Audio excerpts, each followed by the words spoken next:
Hello and welcome to Fox Sports Lab AFL Thursday preview. Got a cracker, 2 to go. Chief, going to hit the road running with this one. Collingwood and Brisbane. So last 5 matches, Brisbane have won by an average of 27 points. So $1.90, take your pick in this market. Collingwood back on the winners list last. And the Marvel record for Brisbane, 7 of the last 8.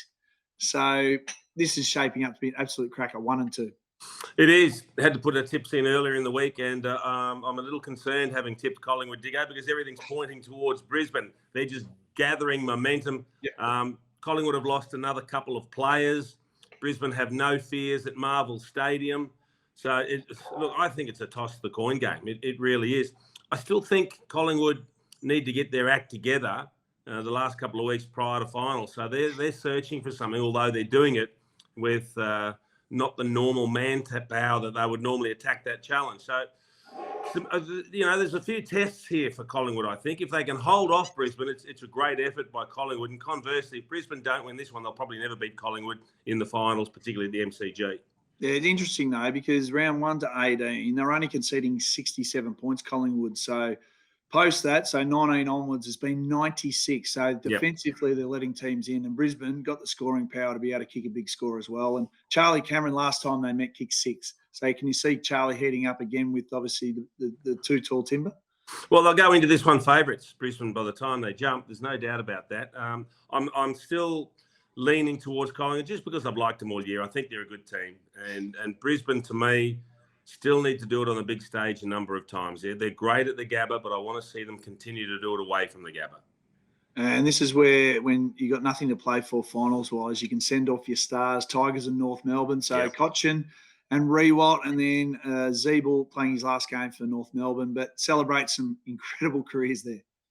Yeah, look, they had a big one last week, North, didn't they, with Cunnington getting sent off, and they took it right up to the Bombers, but the Bombers were able to get over the line in the end. This time it's Jack Zeeble. But I think the Tigers fans sending off a couple of triple premiership heroes and one a skipper in Cochin, they're going to have massive support there. And I just can't imagine the Tigers letting these 2 boys down and not sending them off with a decent win.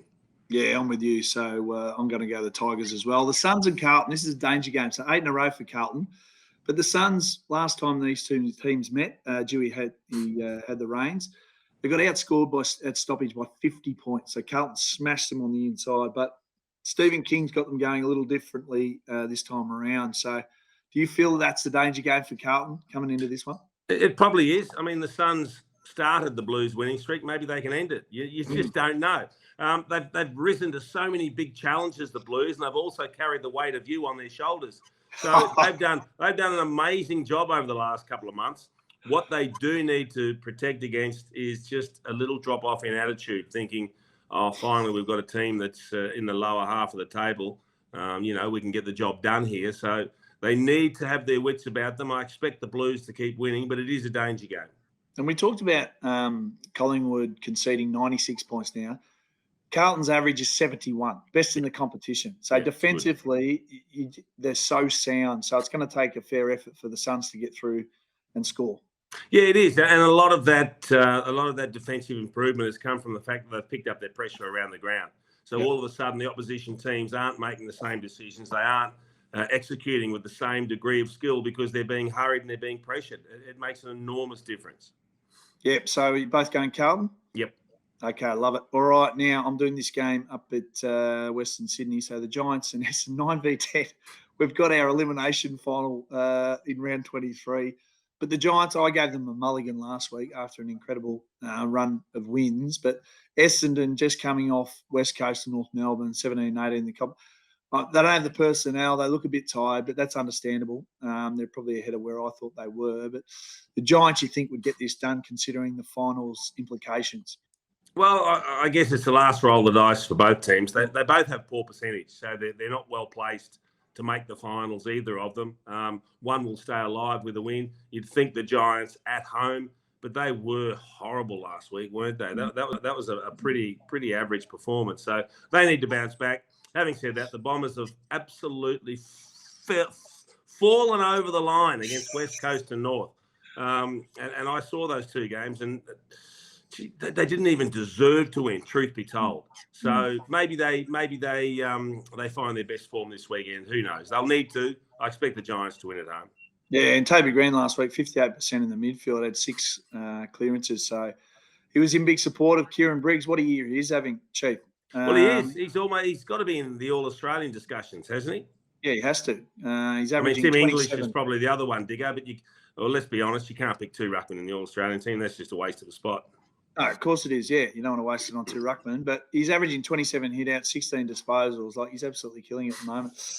So we're both going Giants. Let's talk St Kilda and Geelong. Ooh. St Kilda, they've had 2 wins since 2011 against the Cats. So Ross will be looking at that going, yeah, not great. But the Saints are in the 8 and Geelong are not. So this is huge. Yeah, I mean, the Saints own that position inside the 8. It's theirs to defend. Yeah. I just think they found the best version of themselves last week. They're getting off to a good start, which is getting their confidence up. And if they can do that against the Cats, well, the Cats have been a little bit wobbly at different stages over the last 6 or 8 weeks. So they're a little bit up and down as well. It's not a great record against the Cats. That's the one thing that doesn't particularly help St Kilda. They love Marvel Stadium at least. So hopefully they can have confidence off the back of last week. Even though the Cats are favourites, I'm tipping the Saints in this one because I think they did find some good form last week and they can continue that this week. Yeah, well, the punters out there will be hoping Jeremy Cameron has another 12 shots on goal like he did last week. And I mean, one of those was out of bounds, but, we're not going to split hairs on this one. So are you going with Geelong or St Kilda? I'm going with St Kilda. Yeah, same. We're agreeing too much for mine in this round. Adelaide and Sydney. So hard to beat at home, Adelaide. They show what they did last week against Brisbane. But Sydney, once again, they're on a run themselves. Tom Papley, last time they played at Adelaide Oval, he kicked 6 goals and celebrated like Messi did in the World Cup. Have you got Sydney winning this one? No, I think Adelaide are a different team at home. Adelaide at the Adelaide Oval, I'll take them every time. However, massive danger game for them because Sydney, as you mentioned, are playing well. They're finding ways to win. They've got their confidence up. The load's being carried by young kids. Goulden and Warner in the midfield are doing a great job. They don't rely on one player in particular at Sydney, so they're getting good contributions across the board, and I like that. That makes them very, very dangerous.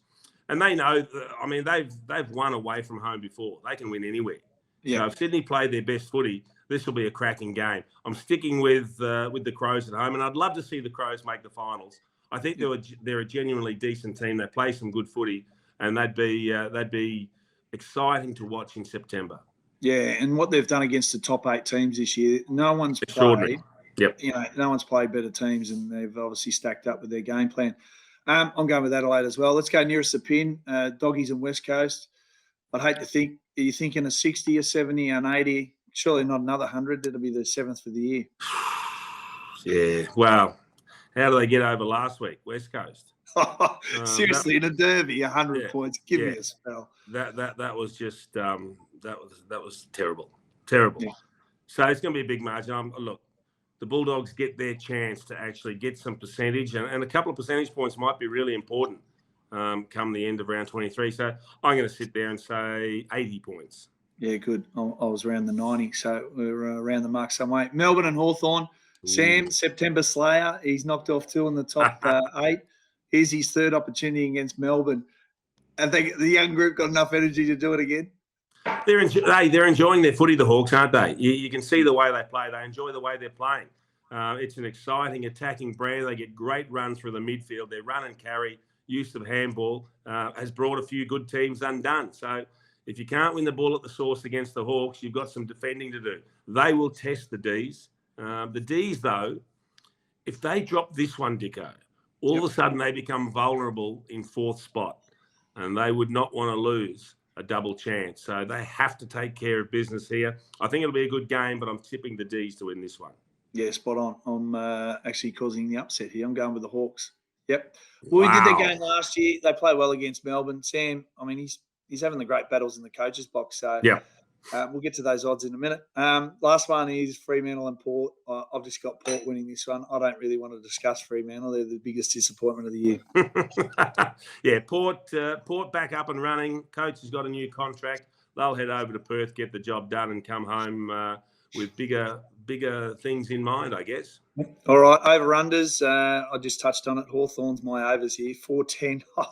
You are kidding me. Just knocked off Collingwood and the Doggies. So I've got them winning at 410. What about you? Yeah, well, again, I'm going the overs on a team that I haven't tipped, but I think Sydney travelling to Adelaide at $2.50.